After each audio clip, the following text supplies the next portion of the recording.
Hello, guys. Welcome back to Intellect Today. Today, we'll start with the most important topic from GK, and I'm very sure that दो या तीन questions जरूर बनेंगे batch one और batch to में जो exam होते हैं दो बैचेस में होते हैं so let's start it's NABARD amendment bill 2017 सो अभी अभी यूनियन गवर्नमेंट ने इसे पास किया है and it will amend the national bank like NABARD का फुल फॉर्म होता है national bank for agriculture and rural development and जो नाबार्ड एक्ट है 1981 ये उससे अमेंड करेगा अमेंड मींस उसे रिप्लेस करेगा उस पे जो सुधार लाएगा सो देखते हैं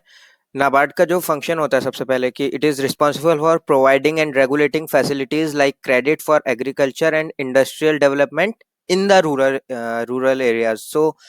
ये सब मैं इसलिए बता रहा हूँ क्योंकि क्वेश्चंस कहीं से भी आ सकते हैं कि नाबार्ड के जो फंक्शन क्या होते हैं क्या वो अर्बन एरियाज में भी ये फैसिलिटीज प्रोवाइड करती है क्या और तो ऐसे क्वेश्चंस आ सकते हैं सो इस बिल में चार मेन वो हैं अमेंडमेंट्स हैं तो फर्स्ट है इंक्रीज इन कैपिटल सो 1981 का जो बिल है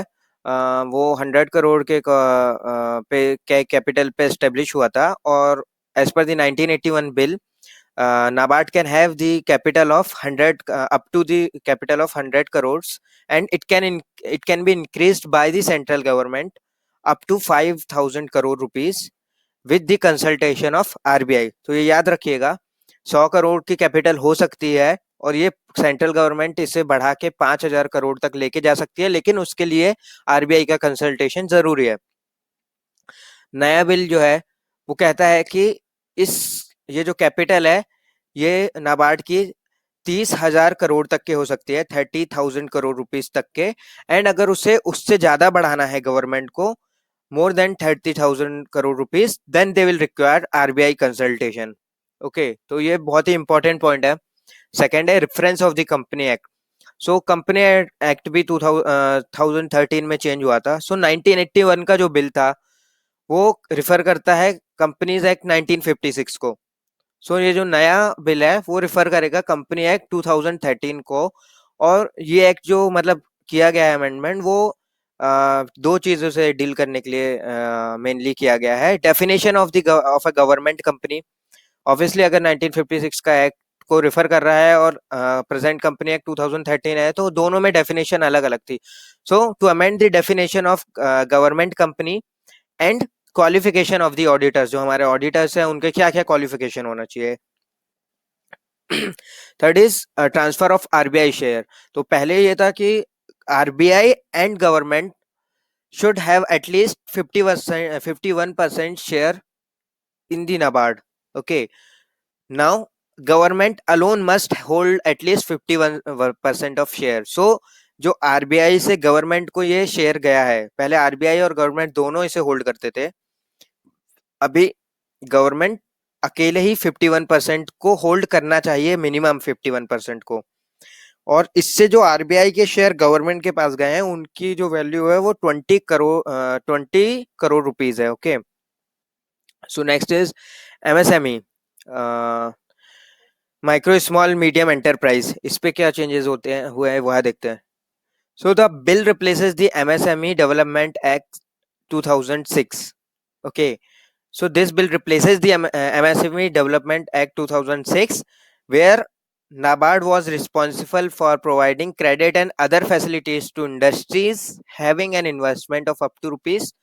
20 lakh crore 20 lakh in machinery and plant that means जिन भी इंडस्ट्रीज का इन्वेस्टमेंट 20 लाख तक के है मशीनरीज एंड प्लांट के उनको ये फैसिलिटीज देती थी Now the bill extends this to apply to enterprise with investment of up to rupees 10 crore in manufacturing sector and 5 crore rupees in the service sector. तो अभी इसे एक्सटेंड करके इन्होंने ये जो लिमिट कर दी है वो 10 करोड़ है मैन्युफैक्चरिंग सेक्टर में और 5 करोड़ है सर्विस सेक्टर्स में ओके सो इम्पोर्टेंट क्वेश्चन इससे जो आते हैं फर्स्ट ऑफ ऑल इनके आप ये एक तो स्नैपशॉट लेके रख लीजिए जैसे मैंने आपको पहले भी कहा है आपको फिर से पढ़ने की जरूरत नहीं है सेकेंड है इनसे जो इम्पोर्टेंट क्वेश्चन बनते हैं वो ये बनते हैं, पहले तो मैंने जो भी रेड मार्क किए हैं, जो भी फिगर्स हैं, जैसे 20 लाख से 10 करोड़ हो गया है मैन्युफैक्चरिंग में, और 5 करोड़ हो गया है सर्विस सेक्टर में, या कितने से बना था, लिमिट्स क्या क्या बढ़ गई है, जैसे अभी 30,000 करोड़ हो गई है, उससे ज्यादा के लिए आरबीआई का कंसल्टेशन है, तो इससे डायरेक्ट क्वेश्चन आएंगे। नाउ अगले क्वेश्चन हैं, इनसे जो बनते हैं कि नाबार्ड का हेडक्वार्टर कहाँ पे है। पिछले बार भी ऐसे क्वेश्चंस आए थे और दोनों बैच में आए थे कि इसका हेडक्वार्टर कहाँ है, या इस बैंक का या इस ऑर्गेनाइजेशन का हेडक्वार्टर कहाँ है। सो इसका हेडक्वार्टर है मुंबई में। ये बिल प्रेजेंट किया था अरुण जेटली ने। हर्ष कुमार बनवाला जो है इसके चेयरमैन है नाबार्ड के, ये याद रखिएगा, ये भी क्वेश्चन इंपॉर्टेंट है। ओके, अभी हिस्ट्री देखते हैं कि NABARD was set up with an initial capital of 100 crore rupees. So अगर वो पूछते हैं कि what was the initial corpus of the NABARD, so ये 100 करोड़ रुपए से इनिशियल कैपिटल था, इसका कॉर्पस था। Okay, it came into existence on 12 जुलाई 1981। लेकिन जो बिल था, ओ सॉरी 1982, लेकिन जो बिल था वो बिल 1981 था, और ये एग्जिस्टेंस में आया 1982 पे। ओके, ये अच्छे से याद रखिएगा, इस पे कंफ्यूजन हो सकता है। अगला है कि it was established on the recommendation of B Sivaraman committee. B Sivaraman जो थे former member of planning commission थे इंडियन गवर्नमेंट के। और ये जो है इंदिरा गांधी के उस समय 1982 में इंदिरा गांधी प्रेसिडेंट थी, ओ सॉरी प्राइम मिनिस्टर थी। ओके, ये याद रखिएगा। ओके, सो नाबार्ड बिल का इतना ही था, और ये बहुत इंपॉर्टेंट है, इनके सारे फिगर्स वैसे के वैसे याद कर लीजिएगा, क्योंकि बहुत ज्यादा पॉसिबिलिटी है कि इनसे एक ना एक या दो क्वेश्चंस आएंगे। ओके ओके, नेक्स्ट देखते हैं कि मध्य प्रदेश असेंबली ने नर्मदा को लिविंग एंटिटी डिक्लेयर किया है, घोषित किया है। इससे पहले उत्तराखंड हाई कोर्ट ने डिक्लेयर गंगा यमुना और उनकी जो ट्राइब्यूटरीज थी उन्हें लिविंग एंटिटीज घोषित किया था, और उन्हें सारे के सारे स्टेटस जो है, सारे राइट्स जो है लीगल पर्सन के, वो दिए थे। ओके, सो ये क्यों किया है गवर्नमेंट ने? To ensure the conservation of aquatic biodiversity linked with purity and continual flow of the river. तो ये इसका प्राइमरी ऑब्जेक्टिव है। सो क्वेश्चन ऐसा आ सकता है, या तो किस स्टेट ने नर्मदा को लिविंग एंटिटी डिक्लेयर किया है, या फिर इसे, या फिर जैसे गंगा यमुना या फिर नर्मदा को ऐसा डिक्लेयर करने का इनका ऑब्जेक्टिव क्या है। तो ये याद रखिएगा, conservation of aquatic biodiversity and continual flow of the river. Okay, अभी अगला देखते हैं, रिलायंस और एसएपी, ये जो दो कंपनियां हैं, रिलायंस की सब्सिडरी और एसएपी ने लॉन्च किया है सरल GST solution for tax payer. ये भी बहुत इंपॉर्टेंट क्वेश्चन है, पिछले बार भी आई थिंक शायद ऐसे क्वेश्चंस आए थे जो हमारे पेमेंट बैंक थे, कि इस पेमेंट बैंक ने किसके साथ वो किया है, या फिर अ,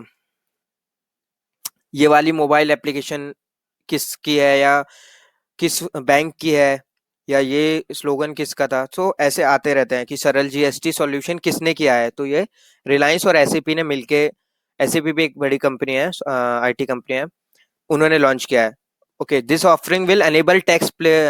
pairs to be GST compliant and smoothly access the government's GST system. Okay, once GST will be rolled out from July 1, 2017. So GST July 1 से होने वाला है, and this will enable taxpayer to be GST compliant and smoothly access to the government's GST system. अगला देखते हैं, Bengaluru based Arjun many was signed by हास F1 team. ये भी इम्पोर्टेंट है, क्योंकि हम स्पोर्ट्स की भी एक दो क्वेश्चन आते हैं, और हम मेनली सभी, जैसे बैडमिंटन है या टेबल टेनिस है या फिर चेस है या रेसलिंग है, इन सब के स्पोर्ट्स प्लेयर को हम जानते हैं, लेकिन F1 टीम का स्पोर्ट्स प्लेयर को, मतलब रेसिंग पे हम बहुत कम ही न्यूज में आता है और बहुत कम हम देखते हैं। तो अर्जुन मैनी जो है, उन्हें हास F1 टीम ने साइन किया है अपने फ्यूचर के लिए, लाइक फ्यूचर में वो उनके लिए रेस करेंगे, अभी वो वहां पे ट्रेनिंग हो गई उनके। नेक्स्ट है, India now has its own standard, sorry दो बार मैंने लिख दिया, own gold standard known as Bharatiya Nirdeshak द्रव्य। सो ये एक पार्ले जी के साइज का बिस्किट है, जो कि 99.99%